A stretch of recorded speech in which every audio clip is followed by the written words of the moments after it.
सोलापुर में एक गंभीर मामला सामने आया है, जहां एक आईसीटीसी सेंटर पर फर्जी एचआईवी रिपोर्ट देने का आरोप लगाया गया है। पीड़ित महिला को 7 महीने की गर्भावस्था के दौरान एचआईवी पॉजिटिव बताया गया, जिससे उसका पारिवारिक जीवन पूरी तरह प्रभावित हो गया और ससुराल वालों ने उसे घर से निकाल दिया। हालांकि महिला के पति और गर्भस्थ शिशु की रिपोर्ट 5 बार नेगेटिव आई। वहीं निजी लैब में जांच करने पर महिला की रिपोर्ट भी नेगेटिव पाई गई। सामाजिक कार्यकर्ताओं ने आरोप लगाया है कि सरकारी अनुदान पाने के लिए सेंटर द्वारा फर्जी रिपोर्ट दी गई। पीड़िता ने चेतावनी दी है कि यदि दोषी अधिकारियों पर कार्रवाई नहीं हुई तो वह 1 मई को मुख्यमंत्री कार्यालय के बाहर आत्मदाह करेगी। विजय नलवडे बोलते। उपज सरकारी हॉस्पिटलला मी गेले, तिथं मला HIV म्हणून सांगितलं मी पॉझिटिव्ह आहे। HIV पॉझिटिव्ह आहे म्हणून तुम्ही तातडीने पंढरपूरला जावा, ते गोळ्या चालू करा म्हणजे तुम्ही बरं व्हाल आणि असं बोलले मला। की मी गेले आणि माझ्या बाळाला काय होणार नाही, तुम्ही लवकर आला असता तरी मला गर्भपात केला असतं, काहीतरी केलं असतं म्हणून सांगितलं हे असं। मग मी गेले तर पंढरपूरला गेले आणि तिथं मला गोळ्या वगैरे चालू केलं। ते 1.5 वर्ष झालं मी गोळ्या खाते आणि 1.5 वर्ष झालं बाळाला 6 महिने झाल्यावर माझे सासरे आले की न्यायला चल तू आमच्याकडे चल आता घरी आपल्या, म्हणून मी गेली। तिथं गोळ्याचं काय प्रकरण सांगितलं नव्हतं, तिथं 3-3 महिन्याचे गोळे देत होते मला। हे कशाचे आहेत म्हणून सांगितलं तरी मी टाळाटाळा केले त्यांना, की सांगितलं नाही की काय सुद्धा मी अशा गोळ्या आहेत ती, म्हणून मी घाबरून काहीच बोलले नाहीत, कारण की माझं संसार उद्ध्वस्त होईल म्हणून मी काही त्यांना सांगितलंच नाही। मग माझ्या सासूला मला शंका वाटली की माझ्यात काहीतरी दोष आहे, हिने काय खरं काय बोललं नाही, म्हणून तिने दवाखान्यात नेलं कराडच्या। तिथे टेस्ट केलं दवाखान्यात की तू असं आहे, चल तुला टेस्ट करावं आणि तू त्या डॉक्टरांनी सांगितलं की हे HIVची गोळी आहे ती। रात्री आले टेस्ट करून आले की तू जा आता माहेरात, थांबू नकोस तू, म्हणून मी आले माझ्या माहेरात। आणि तिथं डॉक्टरने 3ऱ्या का 4थ्या दिवशी मला सांगितलं की तुम्ही पॉझिटिव्ह आहे, म्हणून फोन करून म्हटले की तुम्ही पॉझिटिव्ह आहे असं सांगितलं मला। मी असे की शॉकच बसला की मला खरंच मी पॉझिटिव्ह आहे का निगेटिव्ह आहे का म्हणून, असं शॉक बसला की निगेटिव्ह आहे का मी म्हणून। परत मला एवढं धक्कादायक बसले की खरंच की पॉझिटिव्ह आणि निगेटिव्ह कसं काय होऊ शकतो असं, म्हणून टेन्शन आलं की पहिल्यांदा गेली ती पॉझिटिव्ह आल्यामुळं टेन्शन घेतलं मी जरा की बाबा हे व्हायला लागले मला, असं त्रास व्हायला लागलं मला शारीरिक।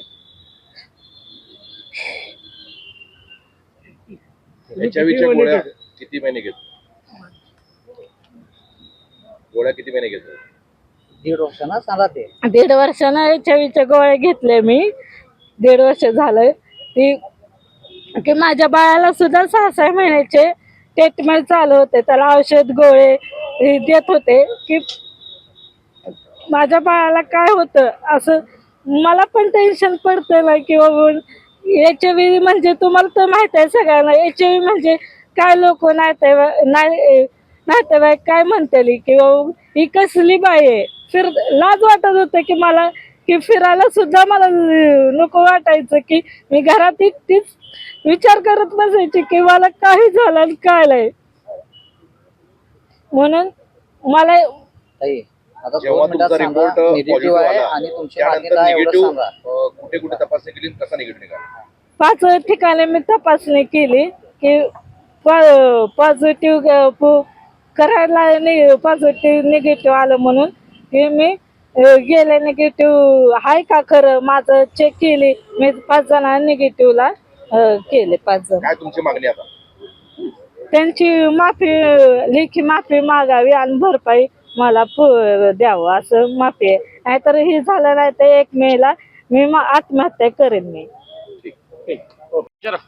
एक गर्भवती भगिनी होती, त्यांना 7 महिन्यामध्ये HIV टेस्ट होती, त्याच्यामध्ये ते निगेटिव्ह असताना त्यांना पॉझिटिव्ह दाखवून औषधाची ट्रीटमेंट स्टार्ट करण्यात असते HIV ची. त्याच्यानंतर ह्यांनी पॉझिटिव्ह आहेत म्हणून त्यांच्या पतीने त्यांना सोडून नसं नांदवण्यासाठी नटातून त्यांना सोडून नसं.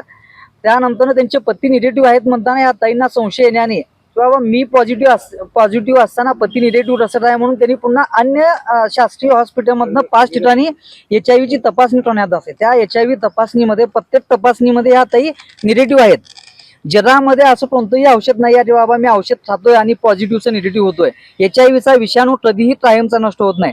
असं असताना त्या ताई आधीपासूनच निगेटिव्ह असताना त्यांना पॉझिटिव्ह दाखवून फक्त शासकीय अनुदान आणि जागतिक अनुदानच्या कोट्यावधीचं भेटतं ICTC सेंटरसाठी. ते हडपण्यासाठी पेशंट महत्वाचे असतात, पेशंट दाखवणं महत्वाचं असतंय म्हणून बोरस पेशंट दाखवणे आणि ते अनुदान हडपण्यासाठी एखाद्या बाईचा संसार उद्ध्वस्त करण्याचं काम हे ICTC सेंटरने आहे.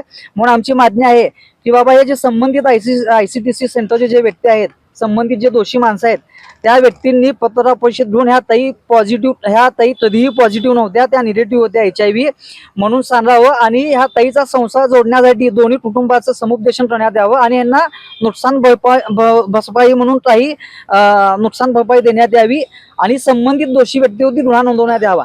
तसंच असे ह्या ताईंनी असंख्य काही घटना आहेत. पंढरपूरमध्ये 1-2 आहेत, मंगळवेढ्यामध्ये 2 आहेत. ते व्यक्ती सुद्धा निगेटिव्ह असताना त्यांना पॉझिटिव्ह दाखवून सेम पद्धत की बाबा ICTC सेंटर बंद होणे म्हणून पेशंट दाखवायचे आणि अनुदान हडपायचं. तर आमची शासनाकडे मागणी आहे की बाबा 1 मेच्या आत त्या ताईंना न्याय द्या. अन्यथा त्या ताईचं स्पष्ट म्हणणं आहे की मी 1 मे दिवशी CM साहेबांच्या ऑफिस पुढे जाऊन आत्मदहन करणार आहे, असं ताईंचं त्या स्पष्ट म्हणणं आहे. आणि 1 मेच्या आत शासनाने त्यांना न्याय द्यावा, त्यांचा उद्ध्वस्त संसार बसवण्यासाठी मदत करण्यात यावी, नुकसान भरपाई द्यावी अशी माझी मागणी आहे.